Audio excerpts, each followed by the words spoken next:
Hello friends, எல்லோரும் எப்படி இருக்கீங்க? நல்லா இருக்கீங்களா? இன்றைக்கி காலையிலே நம்ம வீட்டில் பிரேக்ஃபாஸ்ட்டு நல்லா சூடான இட்லி, நல்லா பஞ்சு மாதிரி சாஃப்டான இட்லி செஞ்சுருக்கேன். இதை தொட்டு சாப்பிட தேங்காய் சட்னி, இதுவும் நல்லா சூப்பராக இருக்கும். கொஞ்சமாக தேங்காய் சட்னி வச்சுக்கலாம். அடுத்ததோட தொட்டு சாப்பிட பூண்டு பொடி வச்சுருக்கேன். கொஞ்சம் நல்லெண்ணெய் விட்டு சாப்பிட்டோம்னா இதுவும் சாப்பிட்றதுக்கு ரொம்பவே நல்லாயிருக்கும்.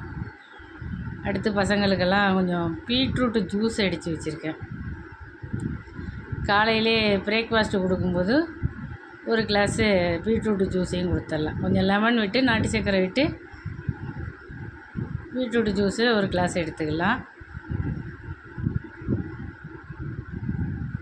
அடுத்து மத்தியானம் லஞ்சு என்னென்னா சூடான சாதம், காரக்குழம்பு தான் இன்றைக்கி காலையிலே வச்சாச்சு. முருங்கைக்காய், கத்திரிக்காய், உருளைக்கிழங்கு எல்லாம் போட்டு காரக்குழம்பு வச்சுருக்கேன். இதுக்கு தொட்டு சாப்பிட கேரட்டு பொரியல், தயிர், தக்காளி ரசம்,